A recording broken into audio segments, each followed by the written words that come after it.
आपको बता रहा हूं कि जब तक जीवन है मनुष्य के जीवन में परेशानी चलता रहेगा।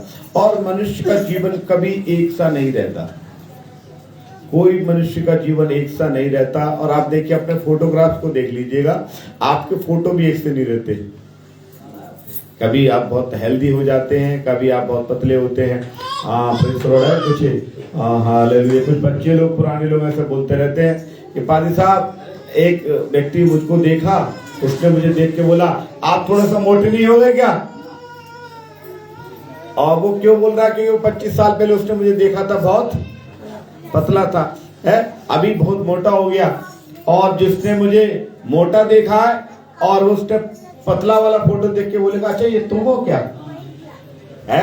क्योंकि कुछ गड़बड़ है। पहले लोग बोलते थे यार तुम्हारा रंग बहुत ज्यादा काला था, अभी लोग कह रहे थोड़ा सा साफ हो गया। एक व्यक्ति कहता था अरे यार तुम्हारे तो बाल बड़े हिलते थे, अभी कह रहे सारे बाल भी गायब हो गए। तो ये मनुष्य का जीवन है, उतार चढ़ाव कभी एक सा नहीं रहता। लेकिन हम चाहते हैं कि हमारा जीवन बिल्कुल एक सा रहे। मालूम किस विषय में? सुख के मामले में हम चाहते हैं कि सदैव सुखी रहे। धनवान के मामले में चाहते हैं हम सदा धनी रहें, लेकिन प्रार्थना में सदा रहें ऐसा हम नहीं चाहते। सुख दुख है, गरीबी अमीरी, ये जीवन का नियम है। और इस संसार में जो आया है उसे दुख भोगना ही भोगना है। लेकिन दुख भोगना है, इस संसार में जो आया है उसे मृत्यु का सामना करना ही पड़ेगा। ऐसा कोई भी व्यक्ति नहीं है जो संसार में आए और आकर मृत्यु का सामना ना करे। कोई ऐसा है? एक व्यक्ति बताओ, महापुरुषों में से बताओ। हम तो बेकार के लोग हैं, हम तो बेकार लोग हैं ना। महापुरुषों को बता दो, भारतीय महापुरुषों को बता दो, इतने बड़े बड़े विद्वान, गांधी जी भी मर गए हैं, और भी इस संसार में पैदा हुए वो सारे चले गए। कबीरदास जी भी चले गए इस संसार में, साईं बाबा आए वो भी चले गए, तुलसीदास भी चले गए है, राम कृष्ण भी चले गए, मोहम्मद साहब भी आए वो भी चले गए, गुरु नानक देव जैसे व्यक्ति आए, संत वो भी चले गए। बड़े बड़े संत फकीर ऋषि मुनि आए, बड़ी तपस्या करी, बड़ी भक्ति में लीन रहे, हमसे ज्यादा भक्ति में लीन रहे। दिन और रात अपना घर बार छोड़कर वो भक्ति में लीन रहते थे, तपस्या करते थे, लेकिन उस संसार से वो भी रुखसत हो गए। तो मैं और आप कैसे टिके रह सकते हैं? आप बताइए। और जब टिकने और टिके नहीं रह सकते तो और जाने का एक ही कारण है, वो है बीमारियां और दुख। और हम क्या सोचते हैं, कोई ऐसा मंत्र, ऐसी भभूत, ऐसी दुआ लग जाए कि हम बीमारी मुक्त हो जाएं। लेकिन ये क्या मानव जाति में संभव है? केवल यीशु मसीह संसार में आए, उन्होंने दुखों का निवारण किया, इस संसार में वो भी मरे, लेकिन मरने के तीसरे दिन शरीर में जिंदा हो गए। 40 दिन अपने चेलों के साथ रहे, खाया पिया और शरीर में ही संसार से चले गए। बाकी संसार में जितने भी लोग आए वो बिना आत्मा के गए हैं, शरीर में कोई भी नहीं गया। क्योंकि परमात्मा ही है जो शरीर में आएगा, शरीर में जाएगा, और परमात्मा जो सनातन परमेश्वर है, जो यीशु मसीह है। इसलिए मैं कहता हूं इस संसार में हम लोग सनातनी हैं और सनातन परमेश्वर के मानने वाले हैं। हालेलुया। एक वचन निकालेंगे आप, दूसरा कुरिन्थियों उसका 4 अध्याय, उसके 16 और 17 और 18 में कुछ इस प्रकार लिखा हुआ है। आप पढ़े कोई भी जन। दूसरा कुरिन्थियों 4 अध्याय का 16 और 17 और 18 में लिखा हुआ है, हम उसको पढ़ेंगे। इसलिए हम हियाव नहीं छोड़ते। लिखा हुआ है इसलिए हम हियाव नहीं छोड़ते। क्या नहीं छोड़ते? हियाव का मतलब नहीं, गलत है। हियाव का मतलब कोई बताए? हिम्मत। हियाव का मतलब हिम्मत, आशा नहीं है, हिम्मत। लिखा हुआ है इसलिए हम हियाव नहीं छोड़ते, यद्यपि हमारा बाहरी मनुष्यत्व नष्ट होता जाता है। बाहरी मनुष्यत्व क्या होता है? बाहरी का, बाहरी मतलब बाहर का हिस्सा। बाहर का हिस्सा नष्ट होता है। मैं बता रहा था ना, मेरे बाल थे, बाल चले गए, बाहर का हिस्सा व्हाइट ब्लैक थे, सफेद होना शुरू हो गए। ये बाहर का हिस्सा धीरे धीरे समय अनुसार नष्ट होता जाता है। आगे लिखा हुआ है हमारा बाहरी मनुष्य नष्ट होता जाता है, तो भी हमारा भीतरीय मनुष्य दिन प्रतिदिन नया होता, क्योंकि हमारा पल भर का हल्का सा क्लेश हमारे लिए बहुत ही महत्वपूर्ण और अनंत महिमा उत्पन्न करता जाता है। और हम तो देखी ही वस्तु को नहीं परंतु अनदेखी वस्तु को देखते रहते हैं, क्योंकि देखी हुई वस्तु तो थोड़े दिन की है परंतु अनदेखी वस्तु सदा की है। अब देखी हुई वस्तु और अनदेखी वस्तु, आपने मेरा घर देखा है, आपने मेरा घर देखा है, देखा है। अनदेखा घर कहाँ है? एक घर मेरा स्वर्ग में बन रहा है, वो आपने देखा नहीं है, पर मैं विश्वास करता हूँ स्वर्ग में मेरा घर बन रहा है। यीशु मसीह ने बोला कि मैं जा रहा हूँ और तुम्हारे लिए घर बनाने जा रहा हूँ। यीशु ने क्या बोला? मैं जा रहा हूँ तुम्हारे लिए घर। आज मोक्ष के लिए, आज स्वर्ग में स्थान प्राप्त करने के लिए लाखों लोगों ने तपस्या कर रहे हैं, कर चुके भी हैं और कर। एक बार मैं इलाहाबाद में था, आज उसका नाम प्रयागराज है, पहले इलाहाबाद नाम था। एक बार गया, एक व्यक्ति को मैंने देखा, वो ऐसे हाथ उठाए हुए था, उसका पूरा हाथ सूख रहा था, बिल्कुल लकड़ी की तरह हो गया। उसके नीचे लिखा हुआ था हठ योगी, कि वो योग कर रहे हैं। उनका कारण क्या था? स्वर्ग को प्राप्त करने के लिए। अभी हमें कोई स्वर्ग प्राप्त करने के लिए कोई तपस्या कर लटकना नहीं है, कुछ नहीं करना, बस हम नाम को स्मरण करना है, और वो नाम है यीशु मसीह का नाम, जो सनातन परमेश्वर है। हालेलुया। इसलिए वचन में लिखा हुआ है, इसलिए हम हियाव नहीं छोड़ते। हम क्या लिखा हुआ है? आज बहुत से लोग मालूम है, 1 हफ्ते आएंगे, 2 हफ्ते आएंगे, 3 हफ्ते आएंगे, फिर हियाव छोड़ देंगे। अरे कछु फायदा ना हो रहा, हम वहां चल रहे हैं, यहाँ चल रहे हैं। जो भटकने वाला है वो कभी ठीक हो नहीं सकता। जो भटकने वाला है ठीक नहीं हो सकता। मैं एक उदाहरण आपको दे रहा हूं। एक गमले में एक पौधा लगाया गया। एक गमले में क्या?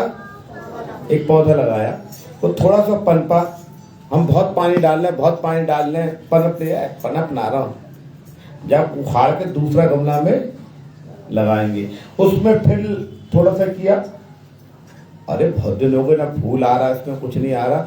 ऐसा करो, इसको उखाड़ के और दूसरे गमले में लगा, इसको गमले में अलग अलग हम ट्रांसफर करते जाएंगे।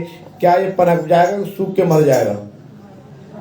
आप उदाहरण बताइए। आप अगर कुछ जानते हो बागवानी के विषय में, कोई तो बताओ क्या है।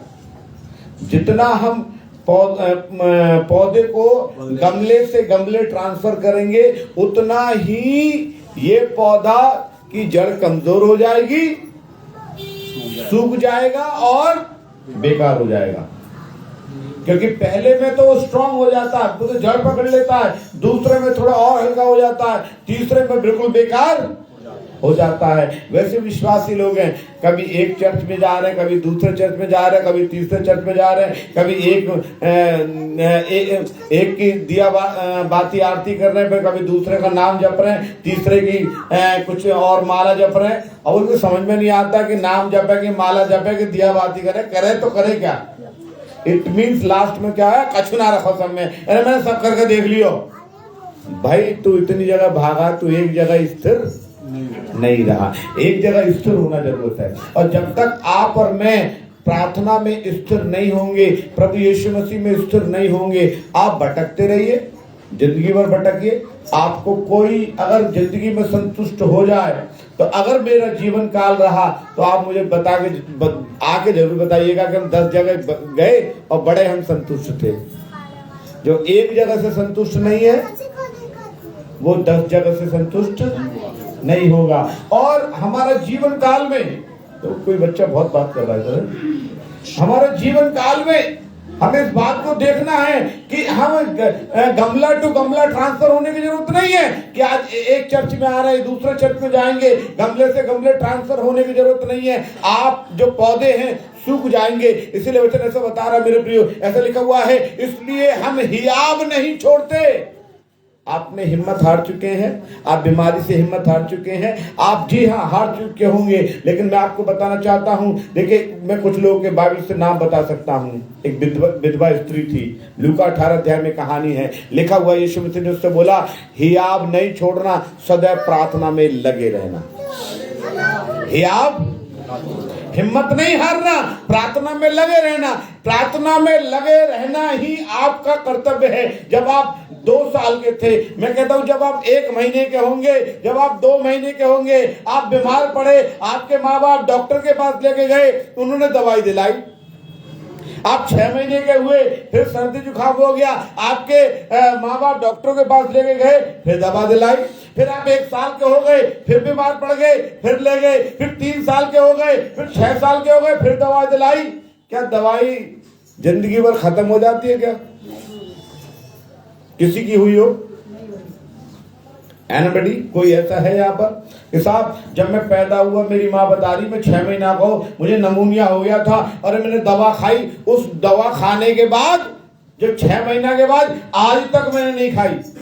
ऐसे तो बहुत मिलेंगे कि मैं आज तक अस्पताल में भर्ती ना हुआ, आज तक बहुत मिलेंगे, मेरे आज तक बोतल नहीं मिली। लेकिन ऐसा कोई मिलेगा कि मैं जब 6 महीना के बाद उन्हें देवी देवताओं के पास ले गए, मेरा मुंडन कराने ले गए, मुझे गुड़गांव ले गए, मुझे यहाँ ले गए, बागे बाद तो आज तक मैं बीमार? ऐसा है कोई? कोई हो? इसका मतलब आप भटक रहे हो, भटकते रहोगे, आपको कोई ठिकाना नहीं मिलने वाला है। इसलिए मेरे प्रिय मैं आपके आज वचन से बताना चाहता हूं, इसलिए हम हियाब नहीं छोड़ते।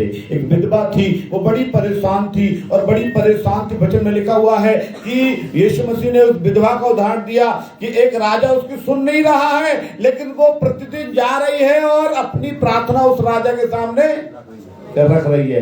एक दिन राजा ने सोया, अरे मैं किसी की नहीं मानता, ना परमात्मा की मानता हूं, ना किसी इंसान की परवाह करता हूं, लेकिन ये औरत बार बार आके प्रार्थना कर रही है, रिक्वेस्ट कर रही है, न्याय की गुहार लगा रही है, अरे कहीं मेरे नाक में दम ना कर दे।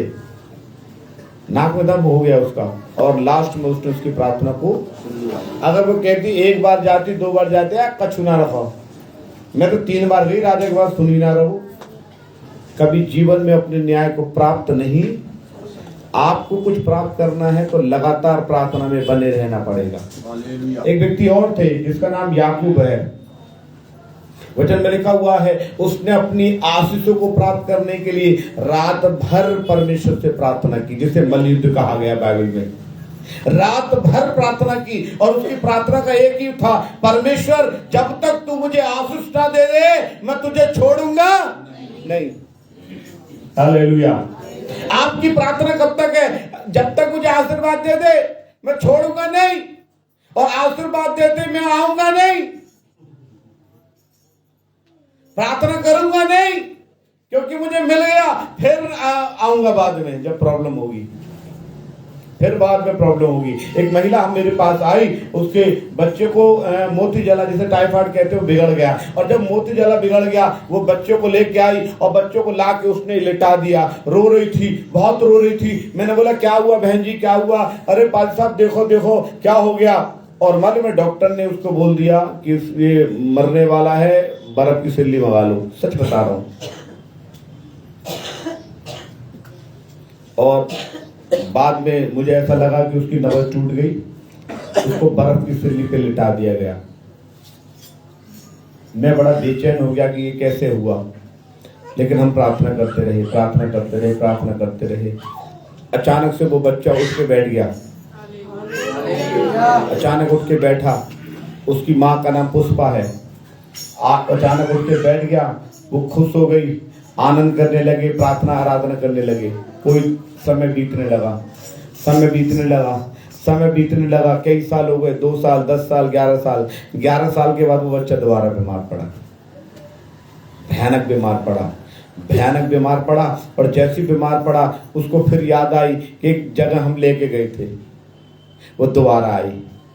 उन्होंने बोला भाई साहब आपने पहचाना, ये वो बच्चा है जो सब बर्फ की सिल्ली पे लिटा दिया था, मोती झला में इतना बुरा हाल था, ये मर चुका था, आपने प्रार्थना की थी। मैंने बोला हाँ, फिर क्या हुआ? कि ये जिंदा हो गया था। हाँ, मैंने बोला अच्छा, मैंने बोला ये याद है तुम्हें? हाँ। मैंने बोला ये याद है, मैंने प्रार्थना की थी, ये भूल गए कि यीशु मसीह ने ठीक किया था इसे? याद क्या है? याद क्या है? तुमने प्रार्थना की थी और यीशु मसीह को भूल गए। मैंने बोला यीशु मसीह को नहीं भूलना है, मुझे भूल जाओ, कोई बात नहीं। हालेलुया। क्योंकि मैं पापी मनुष्य हूं, एक दिन मैं भी नष्ट हो जाऊंगा। हो सकता है मेरा समय कोई हो, 70 साल, 80 साल, 60 साल, 50 साल, किस समय में इस संसार से लोप हो जाऊं, लेकिन यीशु मसीह ने बोला मैं आज कल युगान युग एक सा हूं। जो मैं पहले भी सुनता था, आज भी सुनता हूं और हमेशा। तो यीशु मसीह हमेशा सुनता रहेगा। तो मेरी बहन, तूने यीशु मसीह को क्यों छोड़ दिया, ये बता मुझे बस। मैंने बोला मैं प्रार्थना नहीं करूंगा, और ईमानदारी से मैंने प्रार्थना नहीं करी। 11 साल बाद मैंने प्रार्थना नहीं की। मैंने बोला यीशु मसीह के पास जा, घुटने टेक और बोल, यीशु मसीह जब ये छोटा था है तब तूने प्रार्थना की, आज ये 11 साल का हो गया है, लेकिन प्रभु मैं तुझे भूल चुकी थी, लेकिन तूने तो मुझे नहीं भूला था। परमेश्वर आपको नहीं भूलेगा मेरे प्रियो, परमेश्वर आपको निश्चित रूप से नहीं भूलेगा। इसलिए मेरे प्रियो मैं बोलना चाहता हूं, आप हियाब रखिए जैसे याकूब ने प्रार्थना की, रात्रि पूरी रात्रि परमेश्वर के छतों में बैठा रहा और लड़ता रहा और बोलने लगा, प्रभु जब तक तू मुझे आशीर्वाद ना दे दे मैं तुझे छोड़ूंगा। आप कब तक नहीं छोड़ोगे प्रभु को? You will decided. आप निर्णय करें, आपके हाथों में निर्णय है। आप परमेश्वर को छोड़ दोगे, लेकिन वो आपके इस संसार छोड़ो, आने वाला संसार यानी कि स्वर्ग नरक, वहां भी आपको मिलेगा। वो मिलेगा नहीं मिलेगा? हम सोच रहे हैं अरे आज इतवार को जा रहे हैं, पीछा छूट गया, अगले अब तो परमात्मा से कह रहे, परमेश्वर कह रहा तू मर भी जाएगा ना, वहां पर भी मैं ही मिलूंगा तुझे, मुझसे पीछा छुड़ा रहा तू। तो मेरे प्रियो उस परमात्मा से क्यों पीछे छुड़ा रहे हैं? उस सनातन परमेश्वर से जिसका नाम यीशु मसीह है। इसलिए मैं गर्व से कहता हूं सनातनी हूं। सनातन परमेश्वर यीशु मसीह के बारे में बताना चाहता हूं। ऐसे लिखा हुआ है, हम हिम्मत नहीं हारते। एक व्यक्ति और था अय्यूब, उसने जिंदगी में जितनी परेशानी झेली आप और मैं झेल नहीं सकते। एक व्यक्ति था अय्यूब ने, उसके बारे में, उसकी 10 औलाद मर गई, सोना चांदी नष्ट होगा, घर मकान गिर गया, सब लूट के ले गए उसको, कुछ नहीं बचा। लास्ट में उसके शरीर पे फोड़े हो गए, फोड़ों में मवाद पड़ गया। उसकी बीबी के पास गए, वो बीबी कह रहा, अच्छा अभी भी तू परमात्मा की बढ़ाई कर रहा, अभी यीशु मसीह का नाम ले रहा, तू क्या कर, उसकी तू बुराई कर और तू मर जा। उन्होंने कैसी मूर्ख इस तरीके से बातें कर रहे। ये औलाद का हम लेके आए, दी तो उसने, दौलत का हम लेके आए, दी तो उसने, तो उसने ही दिया और उसने ले लिया, तो तेरे बाप का क्या गया? जब जिसने लिया, जिसने दिया उसी ने ले लिया, तो तेरा क्या गया? तो उसने बोला कैसी बातें कर रहे तुम? उसने बोला नहीं, उस परमात्मा की तू बढ़ाई कर। वो कह रहा कैसा मेरा आदमी? मैं सोचता हूँ इस बात के लिए, उसके बच्चे मर गए, उसकी दौलत नष्ट हो गई, नौकर चाकर छोड़ के भाग गए, पर बाकी बीबी छोड़ के नहीं भागी, क्योंकि कोई तो होगा तुम्हें कांटा लगाने के लिए। जितना, इसका मतलब क्या? जितना आपके जीवन में प्रेशर आएगा, जितना आपके जीवन में प्रेशर आ रहा है, उतना ही आपको प्रार्थना करना है। जितना प्रेशर आए उतना ही प्रार्थना करो, उतना ही ध्यान लगाओ, उतना ही यीशु मसीह पर मनन करो। जितना प्रेशर आए, एक व्यक्ति है, वो एक झाड़ी में आग जल रही थी, एक झाड़ी में आग जल रही है और सुबह से सूखी झाड़ी है, सुबह से आग जल रही है, दोपहर हो गई, अरे शाम हो गई, ये झाड़ी की आग ही बुझ के नहीं दे रही। भाई क्या हो गया? तो मूसा जो परमेश्वर के दास थे, उसने बोला मैं देखूं तो सही, आखिर ये झाड़ी में बवाल कौन सा पेट्रोल डाल दिया, कौन सा गंधक डाल दिया कि ये झाड़ी सुबह से जल रही है, भुजी ना रे। वो जैसे ही वहां पर पहुंचा तो आवाज आई, ए मूसा अपने जूती उतार दे, क्योंकि तुझे खड़ा ये पवित्र भूमि है जिसमें आज लड़ाई हो रही है यरूशलेम में, सीने पर दर्द, वही तो हो रहा है। ये पवित्र भूमि है, जूती उतार। और उसने बोला मैंने ये आग इसलिए लगाई थी ताकि तू मेरे नजदीक आ जाए। और ये प्रभु जो परेशानी इसलिए आई थी कि मैं तेरे नजदीक आऊं, मैं तो सोच रहा पता ना कहाँ बाल लग गया, किसने टोना टोटका सा कर दिया? किसने क्या मिर्च छोड़ गया? कौन लड्डू मेरे दरवाजे पे छोड़ गया? अरे नहीं, मैंने आग इसलिए लगाई थी तो मेरे पास आ जाए। हम हमारी समझ में नहीं आता ये हमारे घर में क्यों हो रहा है। अरे इसलिए लगाई थी कि तू मेरे पास तो आ, तू तो मुझसे दूर भाग रहा है। भाग, मैं ऐसी आग लगा दूंगा, ऐसी परेशानी डाल दूंगा कि तुझे मेरे चरणों में आना ही पड़ेगा। उसको छोड़कर आप कहीं भाग नेवर, कभी नहीं। इसलिए मेरे प्रिय, मैं बताना चाहता हूँ, दूसरा कुरिन्थी 4:16 में लिखा हुआ है, हम हियाब, इसलिए हम हियाब नहीं छोड़ते, यद्यपि हमारा बाहरी मनुष्यत्व नष्ट होता। बाहरी मनुष्य का मतलब क्या है? हमारी देह, हमारा घर, हमारी दौलत, ये बाहर का हिस्सा है, ये नष्ट होना ही होना है। बाहरी मनुष्यत्व को हम संभालने के चक्कर में अपनी अंदरी मनुष्य आत्मा को नष्ट कर देते हैं। हम बाहरी मनुष्य को बचाने के लिए आत्मा को नष्ट कर देते हैं। अब आत्मा को नष्ट कैसे कर देते हैं? मैं एक व्यक्ति को देख रहा था, एक पुलिस वाले का वीडियो देख रहा था कि एक विकलांग व्यक्ति था, वो दोनों पैर से चल नहीं सकता है और वो भीख मांगता था। उसने क्या किया, उसके पैर के ऊपर अपना जूता रगड़ के बोलने लगा, ला तू रोज बैठ के बहुत कमाता है यहाँ पे, मुझे दे। अब आप देखिए, वो आत्मा उसकी मर चुकी है। वो एक विकलांग व्यक्ति से वो पैसे छीनना चाहता है जो है उसके लिए। तो ने बोली, भाई बाबूजी चिल्लर है, किला ये चिल्लर ही देते, मैं गिन लूंगा घर पे आके। हैं, मैं उस वीडियो को देख रहा था, मैं कह रहा था यार क्या है ये? इसका मतलब मनुष्य अपनी बाहर की दौलत बनाने के चक्कर में अंदर के आत्मा को रोज मार रहा है। इसलिए लिखा हुआ है, हमें क्या करना है? अंदर से मजबूत होना है। क्या लिखा, आगे पढ़े, लिखा हुआ है, हमारा भीतरी मनुष्य दिन प्रतिदिन नया होता जाता है। इसका मतलब आपको अंदर से स्ट्रांग होना है। अंदर से क्या होना है? मजबूत होना है, स्ट्रांग होना है। अंदर से मजबूत कैसे होंगे? जब आपका दिमाग परमेश्वर में ज्यादा लगेगा तब। आपका दिमाग इधर उधर लगेगा तो।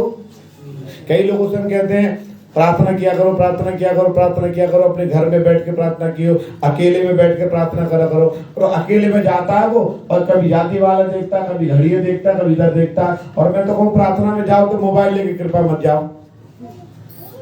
मोबाइल देखो, प्रार्थना में हो तो मोबाइल को लेके मत जाना, क्योंकि मोबाइल की टुनटुन आपकी प्रार्थना की सब गड़बड़ कर देगा, सब प्रार्थना को गड़बड़ कर देगा मोबाइल के। मैंने कई लोगों ऐसे देखा, प्रार्थना के वक्त मोबाइल भी ले लेंगे और हालेलुया हालेलुया, धन्यवाद धन्यवाद धन्यवाद धन्यवाद धन्यवाद। तुम क्या धन्यवाद धन्यवाद कर रहे हो? नहीं कर पा रहे तुम। प्रार्थना के समय तुमने क्या किया है? अपने शरीर को क्या कर रखा है? शरीर को मजबूत कर रखा। अरे आत्मा को मजबूत कर, वचन में लिखा हुआ है, देह, मैंने पिछली बार बताया था, आत्मा से देह की क्रिया को मारना है। आत्मा से देह की क्रिया को मारोगे तो तुम जीवित रहोगे। वचन में क्या था? आत्मा से, दूसरा डालना है तो, आत्मा से देह की क्रिया को मारना है, और यही नहीं कर पा रहे। भाई साहब क्या वचन बता रहा आज? आत्मा से देह की क्रिया को मारना। जी हाँ, ये वचन है, ये परमात्मा का वचन है, सनातन परमेश्वर यीशु मसीह का वचन है कि आत्मा से देह की क्रिया को मारना है। देह लगा हुआ है इस संसार में, देह लगा हुआ है, और हम क्या कर रहे हैं? अपनी प्रेज़ द लॉर्ड, हालेलुया, देह को मजबूत करने में लगे हुए हैं। सर्दी आ गई है, बादाम लिया है। सर्दी आ गई है, च्यवनप्राश खा ले।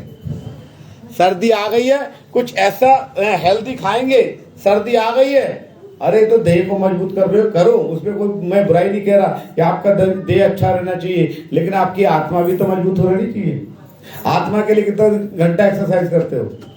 कितनी देर परमेश्वर के चरणों में बैठते हो? कितनी घंटा बाइबल को पढ़ते हो? वचन को कितना मनन करते हो? आत्मा को मजबूत करने के लिए क्या कर रहे हो? शरीर को मजबूत करने के लिए अच्छा खाते हो, अच्छा पहन रहे हो, अच्छा दिखने के लिए बहुत कुछ करते हैं। आत्मा को मजबूत करने के लिए क्या कर रहे हो बताओ? किसी के पास कोई उदाहरण है? किसी के पास उदाहरण है? आत्मा को मजबूत करने के लिए क्या कर रहे? हाँ भाई साहब, हम कोई परेशानी आवेगा तुरंत भाई साहब को फोन करें, तुम दुआ करियो। अरे पादी साहब क्यों दुआ करोगे? तो तुम वो तनख्वाह दे रहे हो उनको? पादी साहब के लिए क्या कर रहे हो तुम? क्यों प्रार्थना करेंगे? एकदम पास्टर क्यों प्रार्थना करेगा आपके लिए? बताओ, बताइए कोई। डॉक्टर तो दवा देगा क्योंकि डॉक्टर को आप फीस दे रहे हो, वो भी 500 रुपए की फीस। आप उसको पहले पकड़ा दोगे, अंदर जाओ क्या है क्या है, और वो ऐसे करके ऐसे लिख देगा और आपकी समझ में ना आएगा क्या है। अब वो केमिस्ट के पास लेकर जाओगे, केमिस्ट वाला निकाल के दे देगा। वो कहते हैं ना कि डॉक्टर साहब ने कहा लिखो कि मैंने तो लूट लिया, अब तेरी बारी है। मैंने जो लूट रहा हूं लूट लिया। कुछ चीज ऐसी होती है दवा कि मैंने तो लूट लिया, अब तेरी बारी है? और फिर दोबारा आता है कि डॉक्टर साहब कोई फायदा नहीं हुआ। अच्छा, इससे भी बच गया, ला तुझे पैथोलॉजी के वाले के पास भेजू। फिर बोले डॉक्टर साहब कुछ निकल के आया, ओहो अभी फिर बच रहा है, अभी से अल्ट्रासाउंड वाले के पास भेजना है। फिर बच के आ गया, MRI के पास भी भेजना है इसे, है? वो कहीं ना कहीं भेजता रहेगा और बोले भी क्या, अरे कैसे मेरा शरीर बच गया ना, कैसे फायदा हो जाए। आत्मा गई गड्ढे में, और गड्ढे में तो जाएगी वो कुछ दिनों बाद। गड्ढे में, आग में, पानी में कहीं ना कहीं तो जाएगी। और उस आत्मा को बचाने के लिए कोई भी उपाय नहीं कर रहे। जब आत्मा हमारी मजबूत होगी तो परमात्मा हमारी देह को भी मजबूत कर दे। जब आत्मा ही मजबूत नहीं है तो परमात्मा यीशु मसीह हमारे देह को मजबूत कैसे करेंगे? मेरे प्रियो, वचन में लिखा हुआ है क्योंकि हमारा हल्का सा क्लेश, हम हल्का सा क्लेश आता है ना, झटका लगता है, तभी हम विश्वास से भटक जाते हैं। हल्का सा क्लेश पढ़ेंगे 17 वचन में, क्योंकि हमारा पल भर का हमारा पल भर का, पल भर का मतलब अरे परमेश्वर तो पल भर, परमेश्वर कह रहा है 13,000 दिन मेरा एक दिन है। मनुष्य का 1000 दिन, परमेश्वर प्रभु यीशु मसीह का एक दिन। तो उसके लिए तो हल्का सा है ना, आपके लिए 2-4-10 साल हल्का सा क्लेश हमारे लिए बहुत ही महत्वपूर्ण है और वो अनंत महिमा उत्पन्न करता है। मतलब आप क्लेश में जब परमेश्वर के सामने डटे रहते हैं तो परमेश्वर कह रहा है स्वर्ग में मैं तेरे लिए महिमा करूंगा कि तू परेशानी में भी विश्वासी बना रहा, थोड़े में भी विश्वासी बना रहा। थोड़े में विश्वासी का मतलब क्या है? एक औरत थी जिसके पास 2 दमड़ी थी। कितनी? 2 दमड़ी थी। और जब दान की बारी आई तो उसने दोनों दमड़ी डाल दी। यीशु मसीह वचन में लिखा हुआ है, उस वचन को मैं बड़ा गौर से पढ़ता हूं, आप उस वचन को पढ़ना। लिखा हुआ है यीशु मसीह मंदिर के दान पात्र के पास बैठ गए थे। कहां बैठे थे? यीशु मसीह मंदिर के। यीशु मसीह तुम्हें बैठने को और कोई जगह ना मिली, कोई और जगह नहीं। चर्च वाले भरा भरो, इतना भरा पड़ा था कि यीशु मसीह तुम कहीं भी ना बैठे ना, मैं तो बिल्कुल दान पात्र के पास बैठा हूं ऐसे। और यीशु मसीह देख रहे हैं कि लोग कैसे डाल रहे हैं, क्या डाल रहे हैं, कैसे डाल रहे हैं। एक औरत आई, कोई उस समय 500 नोट डाल रहा, कोई 2000 बंद हो गया, 500 नोट डालना, 2000 डाल रहे, बहुत पैसे डाल रहे। एक औरत आई, उन्होंने बड़ी मुश्किल से 2 दमड़ी निकाली, उसमें यीशु मसीह ने अपने चेहरे से बोला बता किसने सबसे ज्यादा डाला। उसने बोला प्रभु बहुत बहुत डाल रहे हैं। उन्होंने बोला नहीं, सबसे डाला कि 2 दमड़ी जाएगी, क्या औकात है। उन्होंने बोला उसके पास जितना था उसने सारा डाल दिया और बाकी अपने ज्यादा में से डाल रहे हैं। अगर किसी में 10 लाख रुपए 500 रुपए डालते तो कोई बहुत बड़ी बात नहीं है। अगर 10 लाख है 10 के 10 डाल देता तो बड़ी बात थी। क्या है ये वचन में लिखा हुआ है कि आगे लिखा हुआ है कि अनंत महिमा उत्पन्न करता है। आपको परमेश्वर अनंत महिमा में ले जाना चाहता है। 18 वचन में लिखा हुआ है हम तो देखी हुई वस्तुओं को नहीं पर अनदेखी वस्तु को देखते रहते हैं। विश्वासी लोग क्या करते हैं? अनदेखी वस्तुओं को देखते हैं। आप विश्वासी हैं, हम लोग ना ईसाई है, हम लोग कौन है? हम सनातन परमेश्वर प्रभु यीशु मसीह के मानने वाले हैं और विश्वासी हैं। हम कौन हैं? विश्वासी मंडली हैं। और बाइबल में लिखा हुआ, मेरे प्रिय, ऐसा लिखा हुआ है, अनदेखी वस्तु पर विश्वास करते हैं। विश्वास क्या है?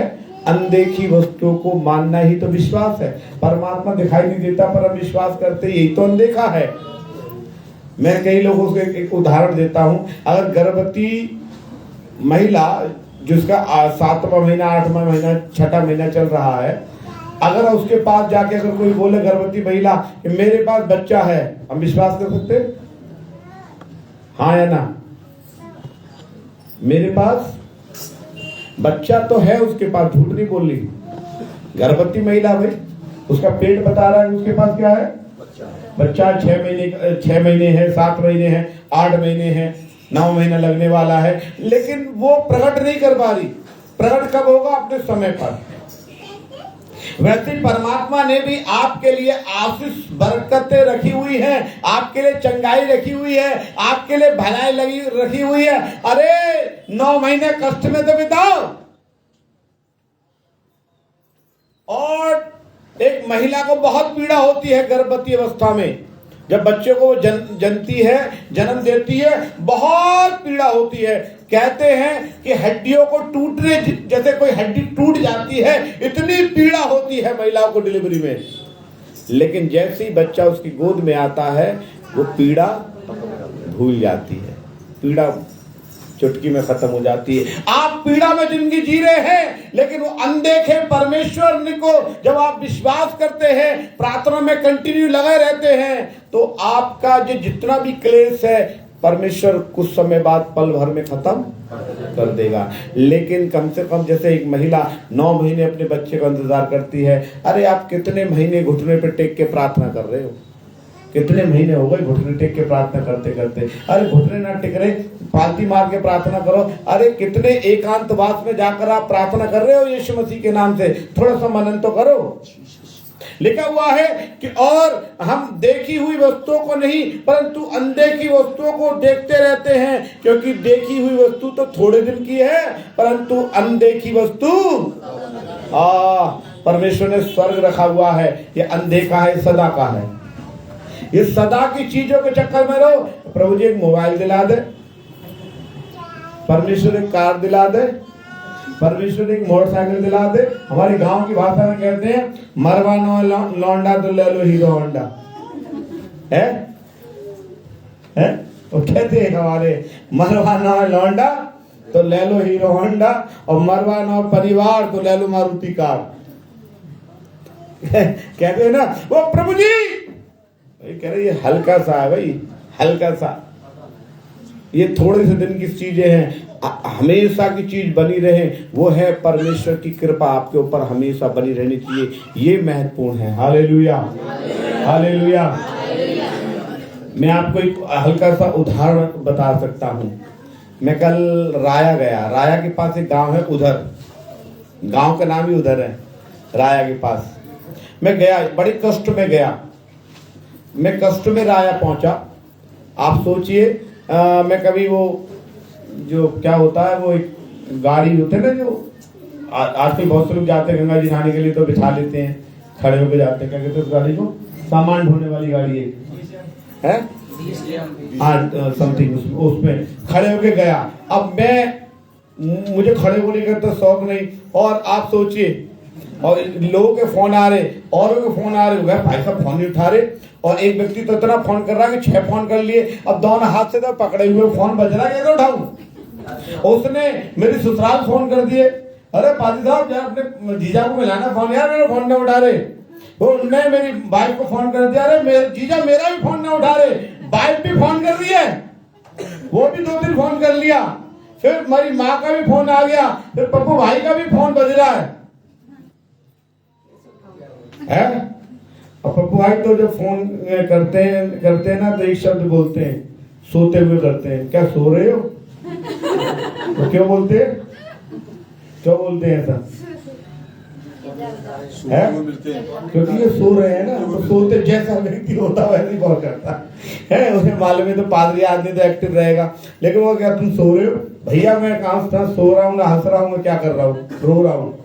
और वहां तक मैं गया, बड़ा मुश्किल से पहुंचा। मैंने बोला ऐसा करके देखो, मैंने बोला मैं प्रभु जी कलेश में आया हूँ, बड़ा हल्के, मैं कलेश में जाऊंगा नहीं। और वहां पहुंचा तो ऐसा धुत गाँव की बस पूछो मत। लौट के जैसे ही मैंने वहां पर शादी पढ़ी, शादी पढ़ने के बाद एक कार वाला आया मेरे पास, कहने लगा गुरुजी चलोगे अलीगढ़? मैंने बोला हाँ साहब। तो कह रहा भाई साहब अलीगढ़ जल्दी चलो। तो मैंने बोला भैया इस शादी में आया ना खाना खाया, बस एक चाय पिया, कुछ खाना वाना नाश्ता लगा हुआ, पटाखे सड़ाके सब लगे हुए, भैया कुछ नहीं खाए? उनने बोला ना गुरुजी चलो। मैंने बोला ठीक है। गाड़ी में बैठ लिया साहब, बड़े आराम से वो गाड़ी लेके आया। फिर वो एक दावत में भी ले गया। दावत में उन्होंने बोला पहले तो तुम थकान उठाओ, दूध पियो तुम। और इतना अच्छा आइटम, एवरीथिंग, उस मतलब वो गांव की दावत से 2 गुना ज्यादा आइटम उधर खाने के लगे हुए। और मैंने बोला यहाँ खा तो लूंगा अलीगढ़ में, फिर यहाँ से अपना नगला मसानी कैसे जाना है? उसने बोला हम छुड़वाएंगे आपको। मैं घर पे आया 11 बजे रात में, तो मेरी पत्नी ने बोला कि तुम सुबह कह के गए थे कि मैं जा रहा हूँ रात को 11 बजे तक आऊंगा, तो तुम बिल्कुल 11 बजे आए हो। मेरी पत्नी ने कहा, तो मैंने बोला देख ले कितना टाइम का पाबंद हुआ ऐसा करके। फिर मैं इस बात को मैं बताना चाहता हूँ कि आपने हल्का सा क्लेश उठाया, उसके बाद बहुत सा आनंद प्राप्त किया। उस आनंद जब मैंने आया कार में बैठ के, और जब उन्होंने मुझे अच्छा खासा पैसा दिया, उसके बाद अच्छी खासी दावत खाई, तो सारा उस क्लेश को भूल गया कि मैं हिलते हुए भी गया था। वैसे ही परमेश्वर कह रहा मैं तेरे सारे क्लेश को मिटा डालूंगा। अरे ध्यान तो लगा भाई, 9 महीने जब वो स्त्री दुख में बिताती है, कितनी बार मेरे घर पे ये कार्य होता रहता है, वो बेचारी बहन बेटियां कितनी बार हमारे घर पे आती हैं चेकअप कराने, अल्ट्रासाउंड करा, चेकअप करा, ब्लड रिपोर्ट, ये वो, और जैसे ही बच्चा गोद में आ जाता सब भूल जाती है कि कितना कष्ट उठाया है। परमेश्वर कह रहा तेरे सारे कष्ट मिटा दूंगा। मैं अनदेखे परमेश्वर पर विश्वास कर। Hallelujah, hallelujah. यूहन्ना 6 का 63 पढ़े, 63, 6 का 63 पढ़ना कोई व्यक्ति, और एक व्यक्ति निकालना पहला यूहन्ना 2 का 17।